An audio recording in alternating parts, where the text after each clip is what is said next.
जय गुरुदेव। जय गुरुदेव। नाम प्रभु का पावन नाम। जय गुरुदेव। स्वामी जी महाराज सत्संग सुनाते हुए एक बार बताए कि संत, फकीर और सतगुरु उपदेश के अध्याय में स्पष्ट कर दिया गया है कि संत उस महात्मा को कहा जाता है जिसने प्रभु को पा लिया हो। अरबी में ऐसे महापुरुष को फकीर कहते हैं।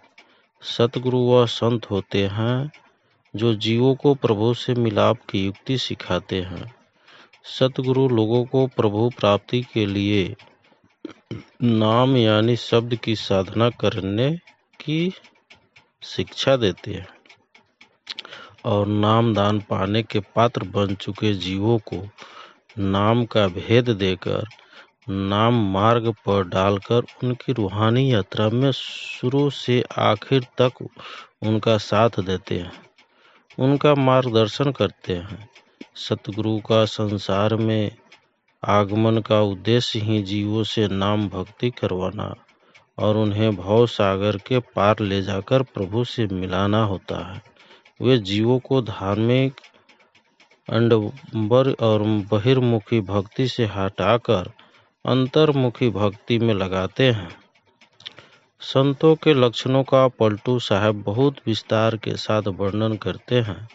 उन्होंने वचनों का सारांश यह है कि संत शब्द स्वरूप होते हैं।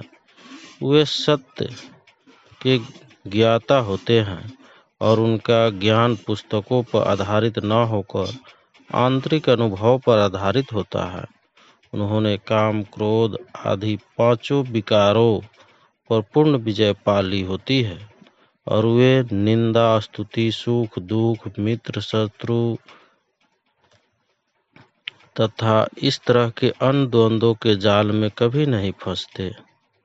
वे समदर्शी होते हैं और सब जीवों से एक जैसा प्यार करते हैं। संतों के मन में किसी भी सांसारिक पदार्थ की इच्छा नहीं होती। वे मन, माया और कर्मों के बंधनों से बंधे नहीं होते, जीवन मुक्त होते हैं। अपनी आजीविका के लिए वे दूसरों पर निर्भर नहीं होते, बल्कि खुद की कमाई से गुजारा करते हैं।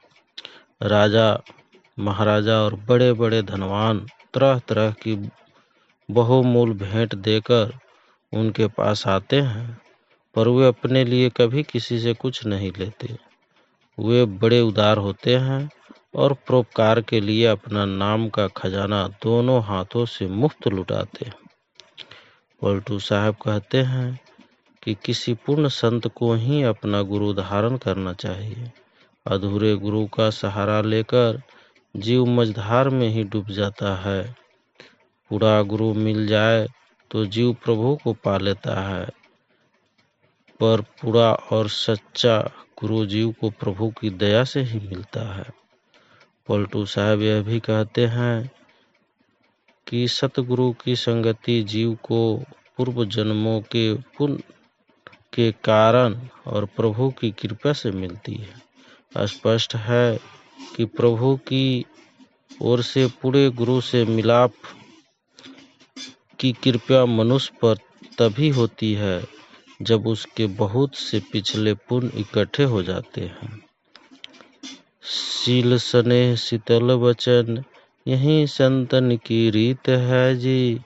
सुनत के प्राण जुड़ाए जावे, सबके करते वे प्रीत है जी। चितवनी चलनी मुस्कानी नवनी, नहीं राग दोष हारे जीती है जी। पलटू झीमा संतोष सरल, तिनको गावे स्तुति नीति है जी। संतों के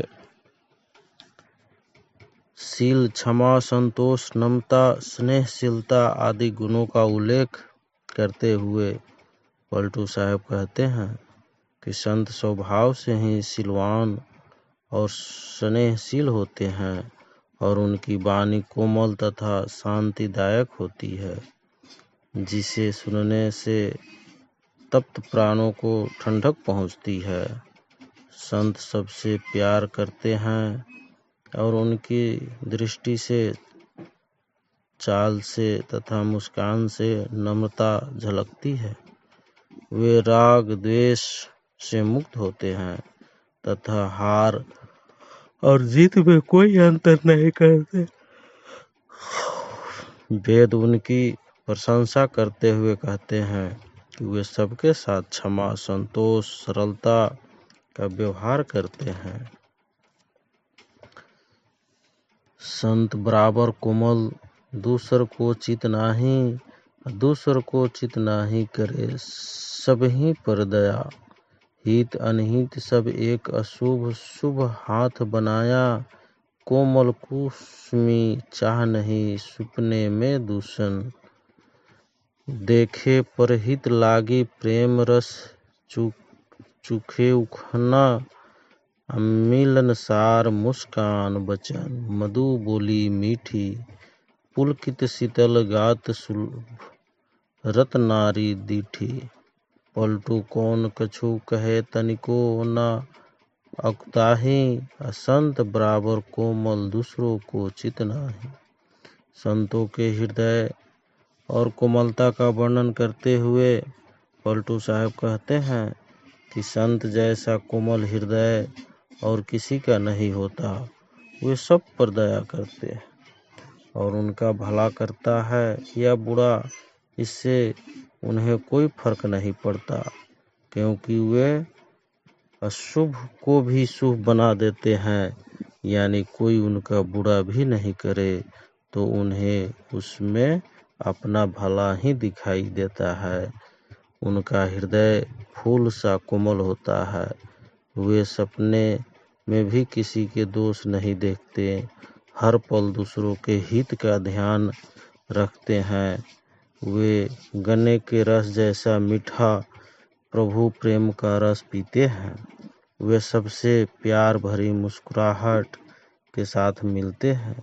उनके वचनों में कोमलता और वाणी में मिठास होती है।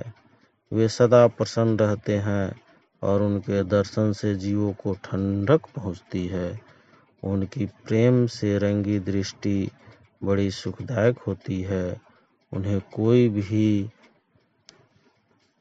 कुछ भी कहता रहे, वे अधीर नहीं होते। संतों जैसा नरम दिल और किसी का नहीं होता। संत दरबार तहसील संतोष की, कचहरी ज्ञान हरि नाम डंका। रिधि और सिद्धि दो हाथ बांधे खड़ी, विवेक ने मारी के दिया धाका। मुक्ति सिर खोली के करे फरियाद को, दिहा दुदकार यह अदल बका।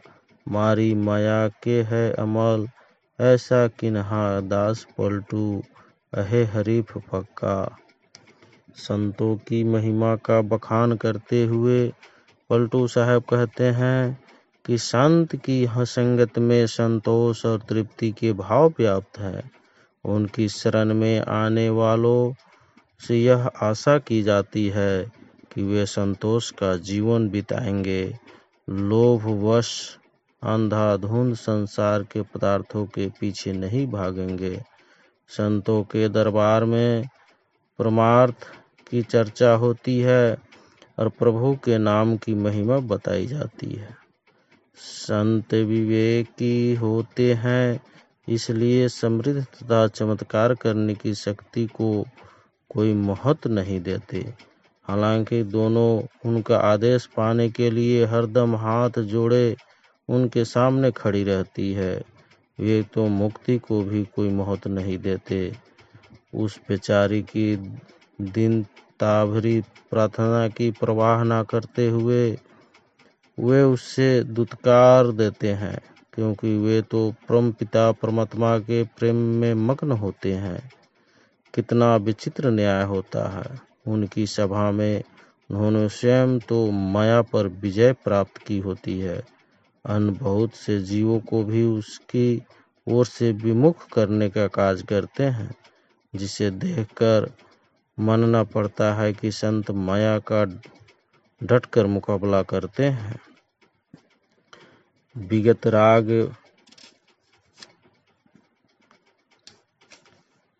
विगत राग जो होए ज्ञान में चकोए, अतुर्या से अतीत भजन में पकावे। रहनी गहनी एक शब्द पहचानिए, अरे हाँ पलटू ऐसा जो कोई होए, गुरु करिए मानिए। पलटू साहब कहते हैं कि जिस महात्मा के मन में सांसारिक पदार्थ के प्रति तनिक भी आसक्ति ना हो, जो उच्चतम कोटि का ज्ञानी हो, चेतना की चौथी अवस्था पार करके सहज अवस्था में पहुंच गया हो, जिसकी भक्ति पूर्ण हो चुकी हो और जिसने बड़े दृढ़ संकल्प के साथ प्रेम पूर्वक शब्द का अभ्यास किया है, उसी को गुरु धारण किया। बूझी विचारी गुरु कीजिए, जो कर्म से न्यारा, कर्म बंधन हरि दुरी है, बुढ़हु मझधारा। काम क्रोध जिनके नहीं, नहीं भूख प्यासा, लोभ मोह एको नहीं, नहीं जग की आशा। क्यों कंचन त्यों काच है, स्तुति सो निंदा, शत्रु मित्र दो एक हैं, मुर्दा नहीं जिंदा। जोग भोग जिनके नहीं, नहीं संग्रह त्यागी, अबंध मोसे को नहीं, संत शब्द के दागी।